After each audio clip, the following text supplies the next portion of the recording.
राधे राधे, जय श्री कृष्णा। कैसे हो आप सब? उम्मीद करती हूँ सब अच्छे होंगे और ईश्वर की कृपा आप और हम पर हमेशा बनी रहे। लाई हूँ आपके लिए एक और नई कहानी, जिसको सुनकर के निश्चित ही आपको जरूर कुछ सीखने को मिलेगा। बहुत प्यारी कहानी है, छोटे से दो बच्चों की कहानी है। देखिए, हम अपने जीवन में कई बार ऐसे होता है ना कि किसी पर विश्वास नहीं करते कि अमुक व्यक्ति ये काम कर सकता है क्या। बच्चों पर तो बिल्कुल ही नहीं कर सकते, क्योंकि माता पिता चाहते हैं कि बच्चे उनकी आज्ञा के अनुसार कोई कार्य करें। जब वो कोई बच्चे काम करते हैं ना, तो माता पिता क्या कहते हैं कि नहीं, ये काम तेरे बस का नहीं है, ये काम तू कर ही नहीं सकता। माता पिता ही क्यों, आसपास के बहुत सारे लोग हर काम में टांग अड़ाएंगे, बच्चों को कभी आगे बढ़ने ही नहीं देते। और बच्चे अगर चाहे ना तो बहुत कुछ कर सकते हैं, परंतु हम विश्वास नहीं करते बच्चों की बात पर। और परिवार में तो निश्चित रूप से बच्चे कोई काम के लिए कहते हैं ना, तो नहीं नहीं, ये काम बच्चा तो नहीं कर सकता। जब हमें बार बार इस प्रकार से कोई टोका टोकी करे तो बच्चे भी क्या हिम्मत हार जाते हैं और वो कोई भी काम नहीं कर पाते। परंतु पता है वास्तव में होता क्या है? जब कोई टोका टाकी नहीं करता है ना बच्चों को या किसी बड़े को, कोई भी हो चाहे किसी भी उम्र में, तो वो कर दिखाता है जिसकी कभी किसी ने कल्पना की नहीं की हो। ऐसे ही दो गांव में दो बच्चे थे, घनिष्ठ मित्रता थी उनकी, बहुत गहन मित्र थे वो। और दोनों ही मित्र हमेशा साथ में स्कूल जाते, साथ में मतलब खेलते कूदते। एक था 6 साल का, एक था 10 साल का। परिवार के लोग भी मतलब उन दोनों की दोस्ती को बहुत लाइक करते थे, बड़े सरल व्यवहार के थे दोनों के दोनों। एक दिन क्या होता है, खेलते खेलते उन्हें पता ही नहीं चलता, बात करते करते दोनों और गांव में थोड़ी दूरी तक निकल जाते हैं। जब होश आता तो उन्हें पता चलता हम कहाँ आ गए। अब बच्चे खेलते खेलते निकल गए। अब उनको बड़ी भयंकर प्यास लगी। अब पानी कहाँ से आए? अब पास में थोड़ी दूर पर जाने पे एक कुआं दिखाई दिया। पहले नल वगैरह नहीं हुआ करते थे, कुएं तालाब का ही पानी पीते थे, कुंड का पानी पीते थे। अब दोनों वहां कुंड के पास पहुंचते हैं और पहुंच करके और देखते हैं कि अब पानी कैसे निकाले। पास में एक रस्सी और बाल्टी भी पड़ी थी। जो 10 साल का बच्चा था ना, वो थोड़ा झांक करके ऐसे देख रहा था कि इसमें पानी है कि नहीं है।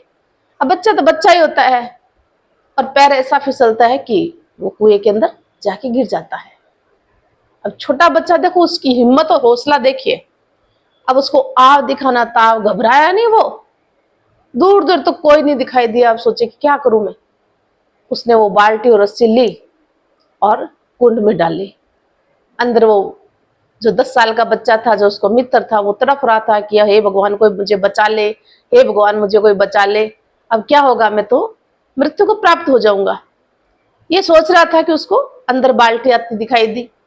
अब छोटा बच्चा कहता है कि तू इसको पकड़ ले और मैं तेरे को बाहर निकाल लूंगा।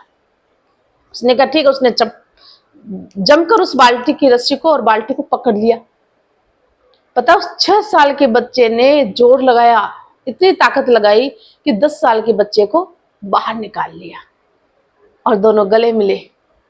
अब बोले कि घर जाकर अगर किसी को बताएंगे तो आज खूब पिटाई होगी, खूब पिटाई होगी। कहना तो पड़ेगा कहाँ गए थे, इतना टाइम क्यों लगाया। बच्चे थे, बोले थे, जो सत्य है तो सत्य तो बताना ही है। अब वो बच्चे घर जाते हैं और घर जाते तब घर जाके सारी घटना अपने माता पिता को बताते हैं। गली में जो भी मिलता है जाते वक्त उन सबको बताते हैं, पर उसकी उन दोनों की बातों पर कोई विश्वास भी नहीं करता। अब माता पिता विश्वास ऐसे झूठ बोल रहे होंगे, ये 6 साल का बच्चा और 10 साल के बच्चों को कुंड से निकालेगा। अब किसी ने भी, क्योंकि गांव इतना बड़ा भी नहीं था, सबके पास ये बात पहुंच जाती है, कोई विश्वास भी नहीं करता।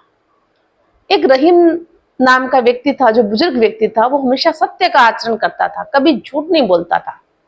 बात वहां तक पहुंचती है तो उसने कहा ऐसी क्या बात है, हो सकता है उसने निकाल लिया हो।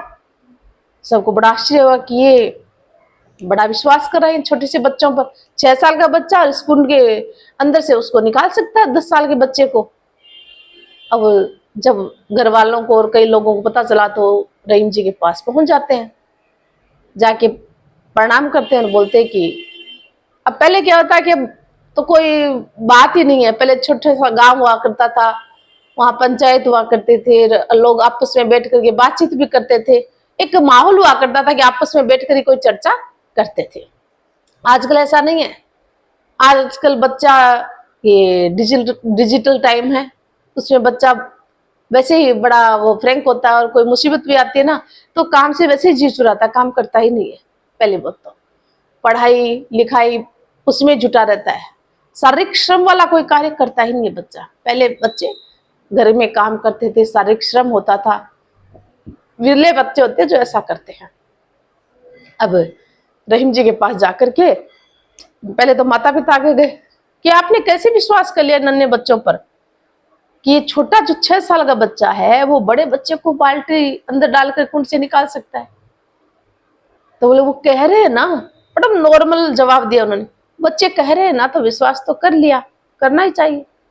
बोले बड़े अजब आदमी हो आप तो हमेशा सत्य का साथ देते हो, और आप उनके ऊपर कैसे विश्वास कर सकते हो, कि इसमें कौन सी बड़ी बात है। बोले कैसे, कि विश्वास के तो योग्य बात है तभी तो मैं विश्वास कर रहा हूं, अन्यथा नहीं करता। तो बोले कैसे, हमें समझाओ। तो बोला कि देखो, जब दोनों बच्चे जंगल की ओर निकल गए थे पानी के लिए, वहां कुंड के पास पहुंचे, एक अंदर गिर गया पानी पैर फिसलने से, और जो छोटा 6 साल का था उसको आव ताव दिखा ना कुछ, वो बाल्टी रस्सी दिखी, इतना तो नॉलेज था कि अंदर गिरा है तो उससे निकाल लूंगा। जब पानी उस समय ऐसा था कि पानी जो है निकाला जाता था कुंड से, बच्चों को नॉलेज था। 6 साल का बच्चा को इतना नासमझ में नहीं होता, उसको एक घर में जो काम होता है वो पता ही नहीं चलता है। तो बोले अच्छा, तो ये निकाल कैसे सकता है, इतनी ताकत कैसे आ गई उसको। तो बोले देखो एक बात ध्यान से सुनना, जब बच्चा बाल्टी और रस्सी को कुंड में डाल रहा था, दूर दूर तक उसके पास कोई भी नहीं था जो उसे नेगेटिविटी देने वाला हो। उसको बस इतना पता था मुझे मेरे मित्र को कुंड से बाहर निकालना है। वो जोश, वो उत्साह और हिम्मत ना उसके अंदर थी। अगर आसपास कोई लोग होते ना तो क्या कहते, ये काम तेरे से नहीं होता। और वास्तव में हमारे जीवन में ऐसा ही होता है, जब कोई काम करने की ठानते हैं तो कहते नहीं ये काम तेरे से होगा ही नहीं, पहले ही नेगेटिविटी भर देते हैं, नेगेटिविटी के विचार आ जाते हैं। तो बच्चा जो करता होता ना वो भी नहीं करता, बच्चा हो या बड़ा हो कोई भी, पहले उसकी टांग खींचने लगते हैं। ऐसा सबके साथ होता है, मेरे साथ भी हुआ है, आपके साथ भी हुआ है। जब कोई काम करने की ठानते ना, चाहे पढ़ाई करो कुछ के नहीं, अच्छा अब इस उम्र में तुमसे ये काम होगा भी नहीं, होता है ना सबके साथ। ये मेरी अकेले की बात नहीं है, आपके अकेले की बात नहीं, सबके साथ ऐसी घटना घटती है। तो जब अकेले होते ना व्यक्ति, तो उसको कोई टोका टोकी करने वाला नहीं था, और उस बच्चे में इतना हिम्मत थी और वो उसको निकाल लिया, इसमें कौन सी बड़ी बात है। तब जाकर के सभी को रहीम की बात पर, रहीमदास जी की बात पर विश्वास हुआ कि नहीं ये बात कह रहा है ना, इसमें दम है, बच्चे झूठे तो नहीं है। मतलब एक छोटी सी कहानी है, इस कहानी के पीछे जो मैं बताना चाहती हूँ, यही कहना चाहती हूँ कि हमारे आसपास भी इस प्रकार का वातावरण रहता है। बच्चे बहुत कुछ करना चाहते हैं, कई बार एक उम्र के बाद, जैसे बच्चियां शादी हो गई जल्दी, पढ़ाई बीच में रह गई, पढ़ाई शादी के बाद भी करना चाहती है, कुछ जिम्मेदारियां होती है, परंतु जब वो करने बैठते हैं तो उनको टोका टोकी होती है, ये काम तुम कर ही नहीं सकते, नहीं अब कैसे करोगे, इतनी सारी जिम्मेदारियां हैं। बेचारी को वैसे ही उसकी कुंठाओं को रोक कर रख दिया जाता है, उसकी इच्छाओं को दबोच दिया जाता है। ऐसे हमारे बच्चे होते हैं जो कुछ करने की सोचते हैं कोई काम, तो बड़े कहते हैं नहीं ये काम तू कर ही नहीं सकता। अरे उसको करने तो दो, आगे बढ़ने तो दो उसको। जिम्मेदारियां जब समझ रहा है तो उसको क्यों आप टोक रहे हो, उसको आगे बढ़ने दो जीवन में। जब टोकोगे ना वो कमजोर पड़ेगा, और वो कमजोर ताउम्र रहेगा तब। इसीलिए बच्चों में कभी भी, वो जब खेलते हैं मिट्टी में तो उनको खूब खेलने दो, उसमें ताकत आती है। मिट्टी में पैर उनके जाते हैं ना तो उसमें एक नई ऊर्जा का संचार होता है, बच्चे सॉलिड बनते हैं, मजबूत बनते हैं। और बच्चे जो करते हैं ना, उनके अंदर जो एबिलिटी है, आप और हम भी नहीं कर सकते। छोटे छोटे बच्चों में बहुत ताकत होती है, वो इतना भागते दौड़ते पूरे दिन, कहीं थकान का नाम ही नहीं होता है, स्टेमिना होती है उनमें। तो प्लीज पेरेंट्स से रिक्वेस्ट है, बड़ों से जो हमेशा नेगेटिविटी से बच्चों को भरते हैं, हाथ जोड़ के विनती, अपने बच्चों को कभी नेगेटिविटी मत दो। जब भी कोई काम करे ना तो उसमें आप थोड़ा सा इंटरेस्ट दिखाइए बच्चों को, आप भी दिखाओ हाँ बच्चा ये कर सकता है। फिर परिणाम जो भी निकले आप उसको उत्साहित करो, उनको पॉजिटिविटी से भरिए, वो बच्चा जरूर करेगा। उसको पहले ही आप मना करके उसको पीछे मत धकेलो, डिमोटिवेट मत करो उसको, चाहे बड़ा हो या छोटा हो, कोई भी हो, सबको पॉजिटिविटी से भरिए आप। नेगेटिविटी का क्या काम, जहाँ नेगेटिविटी होती है वहां काम होता होता भी रुक जाता है। खुद का हौसला भी जरूरी होता है, दूसरे जो हौसला होते हुए भी दूसरा जो कहते हैं ना कि नहीं ये काम, तो उसमें थोड़ी सी डिमोटिवेट हो जाता है वो व्यक्ति और वो फिर हार मान जाता है। इसलिए छोटे से कहानी से शिक्षा तो आपको लेनी है। शिक्षा क्या मिलेगी? शिक्षा यही है इस कहानी से कि हमें कभी भी किसी व्यक्ति को डिमोटिवेट नहीं करना चाहिए, यानी उसको हतोताश नहीं करना चाहिए। उसके अंदर जो भी योग्यता है, एबिलिटी है, जो काम करने का जुनून है, उसमें आप भी साथ में शामिल होइए, उसकी हाँ में हाँ मिलाइए, करने तो दो उसको कुछ काम। देखो जिंदगी में कैसे आगे बढ़ता है, कैसे बुलंदियों को छूता है, कैसे आपका नाम रोशन करता है। तो आप कभी ये मत सोचो कि छोटा है या ये बड़ा है। कभी भी किसी प्रकार का कोई भी कार्य करने की ठाने ना, जब इच्छा हो उस समय उसको आप आजादी दे दो। जिम्मेदारियों का बोझ तो सभी उठाते हैं, परंतु उसके साथ थोड़ा सा सहयोग आप करोगे तो निश्चित है वो बच्चे आगे बढ़ जाएंगे। तो है ना कमाल की चीज।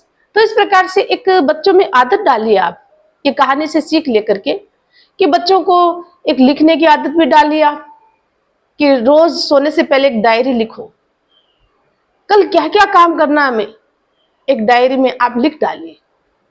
जितना लिखा जाता है पूरे दिन का काम लिखो, वो काम कितना हुआ, जो बीच में बचा उसको फिर अगले दिन उसको पूरा करो।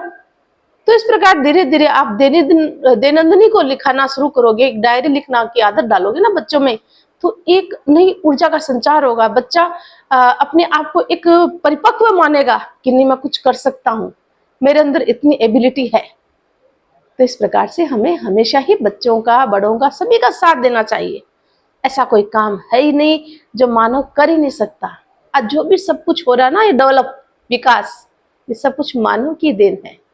सृष्टि को देखकर जो कुछ भी आगे बढ़ रहे हैं, जो कुछ भी दिमाग में चल रहा है, वो बच्चों की, बड़ों की, सबकी देन है। इसलिए हमेशा पॉजिटिव रहिए और सकारात्मक सोच ही हमें आगे बढ़ाती है।